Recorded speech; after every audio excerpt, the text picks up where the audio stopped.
Hello there, this is Billy Houlardenhoopen.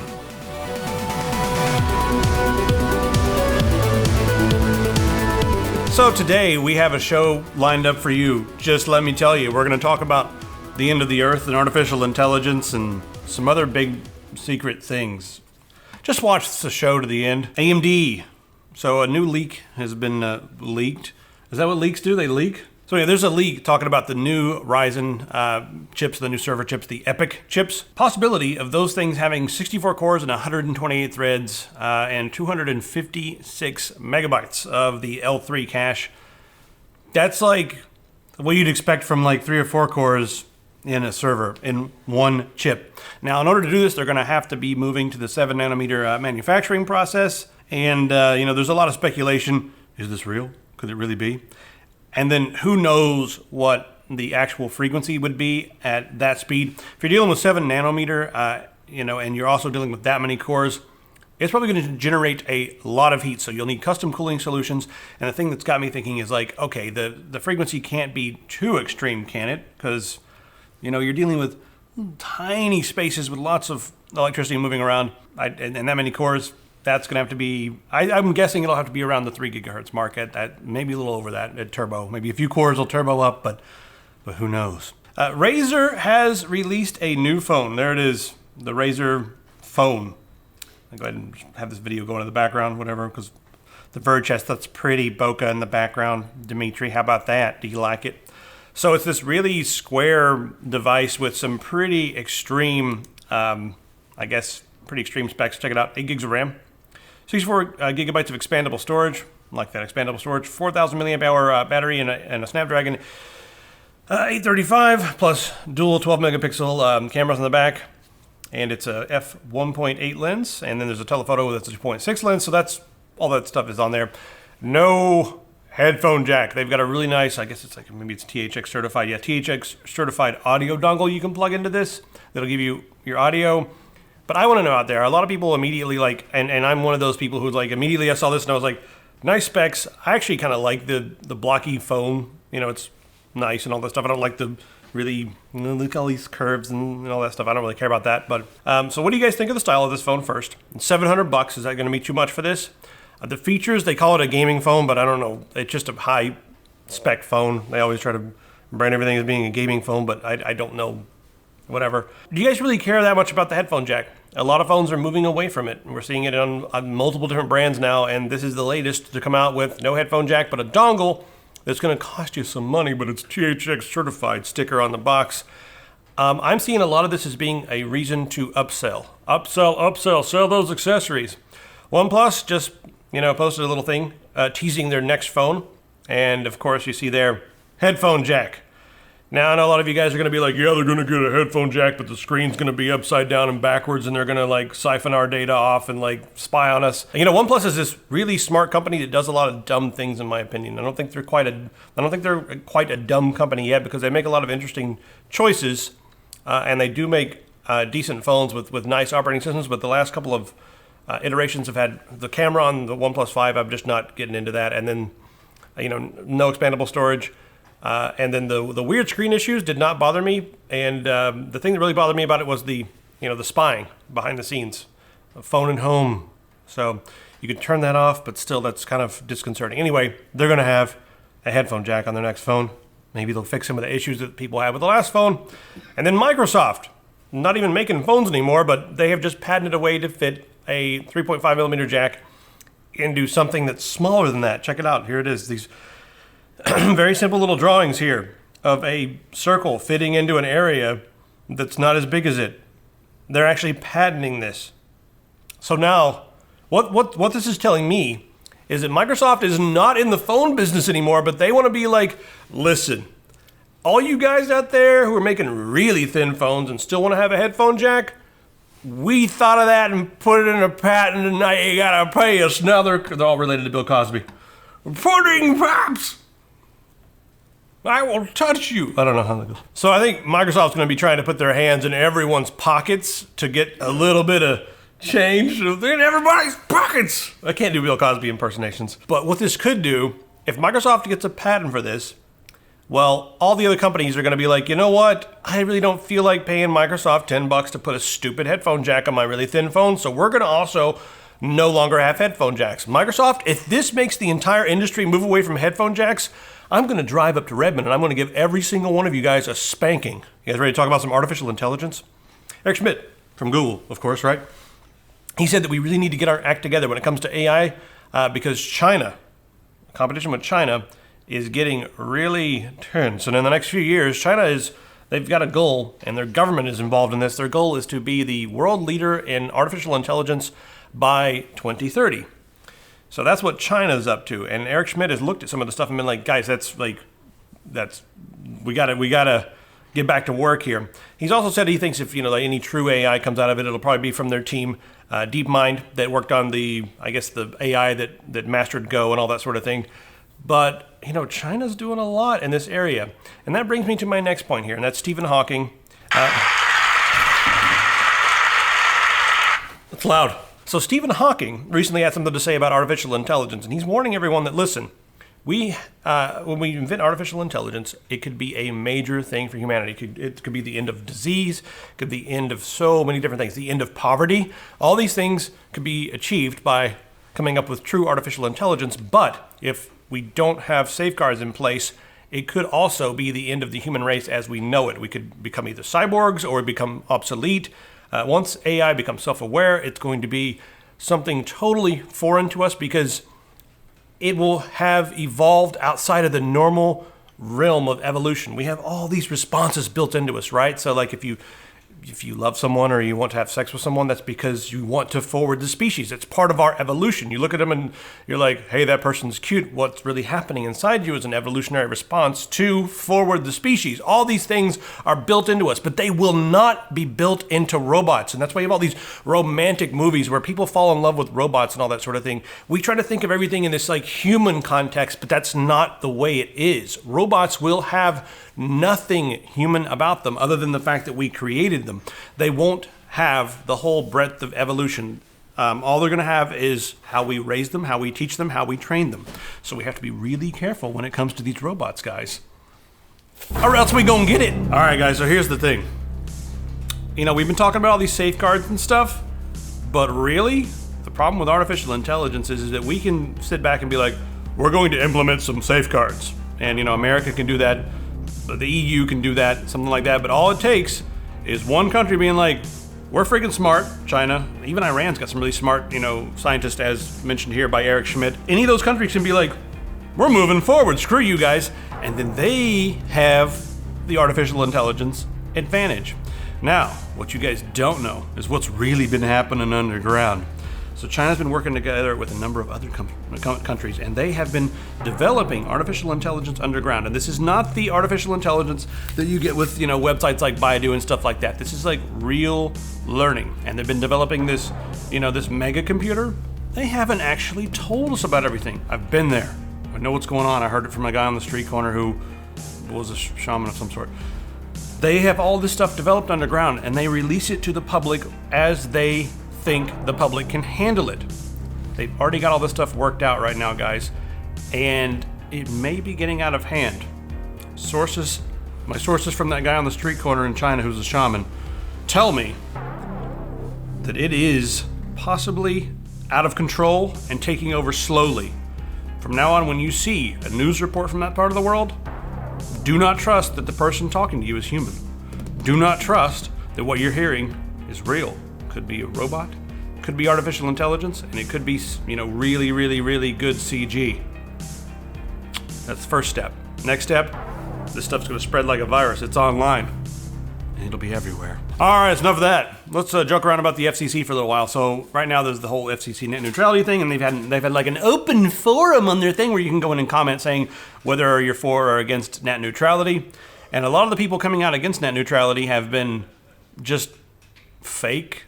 Because a lot of people who are alive have been like, I didn't sign this petition. Yes, you did sign this petition according to the FCC. So someone has been just alphabetically just posting. And it's like so obvious because it's all like in alphabetical order. Just like they're like, take the dictionary and just post it on this website in order. Don't even scramble it.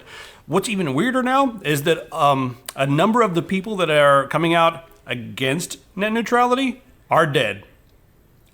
I feel like we live in a time where people just lie constantly.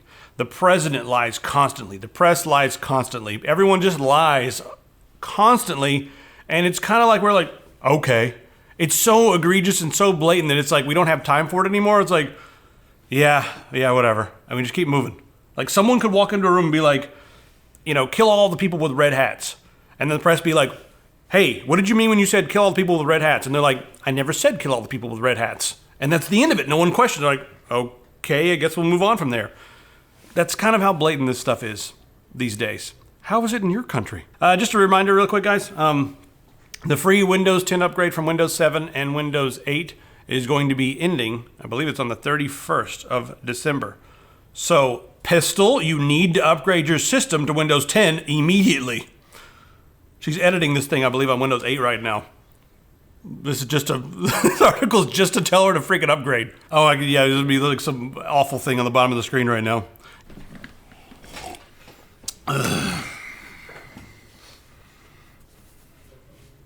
You're gonna wear that thing? Let's take a moment to Zweihander first.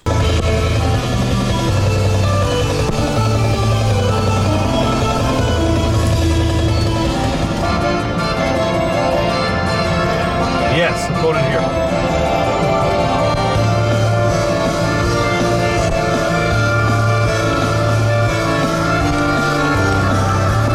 All right, guys, if you haven't picked up the album yet, thank you very much, everyone online for voting for a pirate metal song. I said I had one more song to make, and everyone voted for pirate metal, so thanks very much for that. It's one of my, I guess the one of the ones I'm most proud of on the album. If you do not have the album yet, it is very heavy metal and very, kind of chiptune-y, put together into one 6-song album.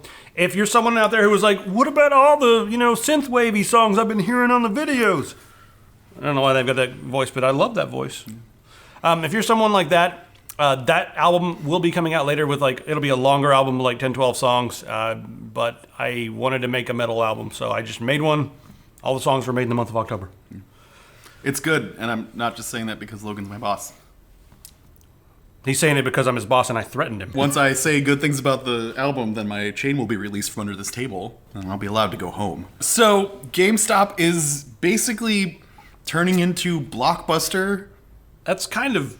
Yeah, it's kind of a simplification. I guess. So what they're doing is they're going to be starting this new program where you can pay $60, and that will cover you for 6 months of this program. And during that time, you can head into a GameStop, and you can switch out used games at your leisure. So you can be like, oh, I played this one, now I beat it, come back in, I'm going to try a new one, and keep on switching them out. And then at any given point during that 6-month period, right up until the end, you can then choose one of those games and be like, nope, this is the guy, this is the one I want to keep. Can I rant for 2 seconds about GameStop? Okay. I feel like GameStop makes half their money by figuring out ways to keep the money for themselves and not give any of the money to the developers. That sounds about right. And I'm all for, the used market. I believe that we should be able to, sell a book if we buy it or sell something if we buy it. I totally believe that. But I think GameStop has exploited the used system to the point where it actually does a little bit hurt the developers. And this is a system where you pay $60 and you can have as many games as you want. Mm-hmm. Now, with Blockbuster, if you go to Blockbuster and you say you rented there is no Blockbuster. Yeah. Say if you, back in the day, say you went to Blockbuster back in the day when Super Nintendo, when they were like a big thing. You went there and you got what's a good Super Nintendo game? Nintendo Blaster Master, there we go. Earthbound or Mega Man or something. Blockbuster has not paid $50 for their copy of the game. They actually have to pay like a renter's price, which is like $1,000 or something. Mm-hmm. So they're paying enough to make up for the fact that 20 people, 30 people are going to rent that copy or more or whatever. They pay a large sum of money for all those copies. So they have to make their money back a little at a time. And they're still giving the publisher developer a good chunk of money. With GameStop in this whole used area, it's more of a gray area where they just make money because these are used copies that they're swapping in and out. They don't have to buy them at a really high premium like Blockbuster. They don't have to give the developers any money at this point. There's no rule saying that every time they sell a used game, they have to give a cut to the developer. Maybe that'd be a good idea. But right now, they're just going to be making a ton of money off of this. Mm. And I just feel like their entire business model is built around that. The other thing, too, is so during that, let's say the first game you pick up, you're like, this is it, this is the guy. This is the game that's that's used and above all others, Right. then you just paid $60 to literally walk out with the first game that you picked. Because once you say this is my pick, Yep. you're done. So They're not 100% sure how actually they're going to be like keeping track of like, oh no, you said this was going to be your game, and things like that. They haven't actually figured that out. GameStop hasn't gone into full details yet about it. But the fact of the matter is that the longer that you take advantage of this, the more you're getting out of it. But you run the risk of being like, well, I just paid $60 for a copy of Viva Pinata. Like, yeah, I just picked something.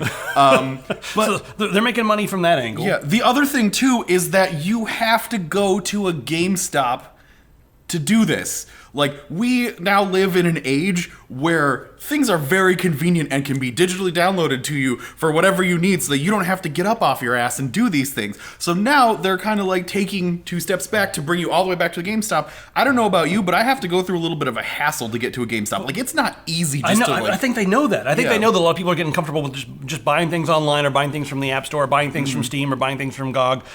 And they know that. They're like, you know what? We got to get people back in the stores. So this is a way to guarantee that people are going to continue to come back into the store. So that's number 2, the big way they're going to make money. They're going to, they're selling the thing, but while you're in there to swap out your game, you might be like, whoa, I also want to buy this new game, or I want to buy this strategy guide, or I want to buy this Or tchotchke. I don't want this game to be my choice for the month. So I'm going to buy another one. Yeah. But I'm going to buy it anyways right now and then rent another.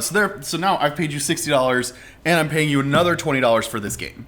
This is like evil genius, the level of money they're going to make from this. The other thing about this is when you really think about it, you're paying $60, you're walking away with one game, and every time you come back in there, you're swapping out a used game. Those used games cover the shelves in GameStop. They're everywhere. So you're not really hurting them that much because all you're doing is bringing back a used game that's still in used quality that they can give to somebody else or sell to somebody else. It doesn't affect the price on it in the slightest. What they've really done here is they've gotten you to come back into the store tons of times, and you're buying a used game for $60. The other games that you didn't buy are just going to go to somebody else. Yeah, and like, how many times do you realistically think, like, okay, in a 6-month period, if you were doing this program, how many times do you realistically think you could get into a GameStop to switch these out? That's why number 7, they're going to make money. Yeah. It's just like a gym membership. You get your game, and then at the end, you're like, oh shit, it's been 6 months. I guess I own this game now. Yep. And plus you run the risk, I mean, I know they have a large used selection and stuff like that, but you also run the risk of spending all your time and effort to get to GameStop, only to find that, lo and behold, all they have are old versions of Call of Duty and like nothing else that I really want to play right now. So you just wasted a trip and you're walking out of there with nothing. Yeah, but if you're someone the type who goes to GameStop, don't you want to play Call of Duty? Yeah, Isn't probably. that like the demographic? Yeah, I guess. So anyway, that's our little rant about GameStop right now. I think it's genius what they're work for doing from a GameStop. business standpoint. Wow. Yeah, back in the day. It was actually Electronics Boutique. It was right when GameStop was buying out EB Games. Pistol actually worked there until she built her first PC to stream, and on that day she's like, I've got enough money to order my PC. She quit and started doing streaming, which was a much better opportunity for her. China is thinking about banning PlayerUnknown's Battlegrounds because it's against their socialist views. Yeah, putting one person above everyone else, and doing so you have to destroy everyone else in your path to do so. You know what I think has happened right here? Like one of their top ranking people, right? Got addicted to this game. And he nerd raged so hard that he's like, we will ban for everyone! Why does he have that accent? I don't know how. You don't want to sound like racist. Oh yeah, because they're not. I can only do white accents and then not be racist, right? Yep. So, he's got a Chinese people will sound Scottish. He has a Scottish accent. Someone was just like, "Get good," and he was like, "Oh, I hate everything." Like, What's the Chinese equivalent of "get good"? I want to know. Like in China, like, hey China, what's the equivalent of "get good"? Tell us. But I know a lot of times, even on the American servers, you go on there and you're playing with a lot of Chinese. That is the biggest market for PlayerUnknown's Battlegrounds, and I'm wondering if this would actually be. Well, I don't think this would be good, but because China is such a big market, there are more PC gamers in China than there are humans in the USA. Yeah. That's ridiculous. And remember that when you guys are looking at hardware and being like, why don't we have this amazing graphics card here, but they've got it in China? Because they have more gamers than humans in the USA. It's a huge market, and it still has the potential to expand, but right now at this point, everyone who has the game over in China has already given Blue Hole money. Right. So they've already made money off that, and by shutting down all those servers that all the millions of people in China have been using, that'll save them a ton of money. So they won't be able to expand anymore, but they've already captured a large chunk of the market over there. They've already got the money. It might not be that bad of a deal for them. Yep. I'm going to miss trying to use my 5 words of Chinese with everyone. And then, like, all of a sudden, like, you'll be talking to, sometimes I've been playing and, like, you talk to someone and, like, I say, like, hello in Chinese or whatever. He's like, oh my God, you speak Chinese? I'm like, actually, no. I speak a Chinese phrase. Yeah. There is a big difference. They're always shocked. They're like, oh my God, an American that spoke Chinese. So anyway, let me know what you guys think about that. The whole system over there is weird. They're more like worried about protecting their culture. All right, guys, that's pretty much it. The shirt of the month is so awesome that you guys are going to be excited. Do you have it on? No. No, we haven't gotten a copy. Oh, that's right. So the new shirt of the month is on the screen right now. Yeah. This one's pretty great too. I quite enjoy that one. Yep. Just artistic rendition of something. Also, grab a mouse and we got so many things for you guys to grab. I remember all this stuff goes for. All right, bye. That's enough. Ugh.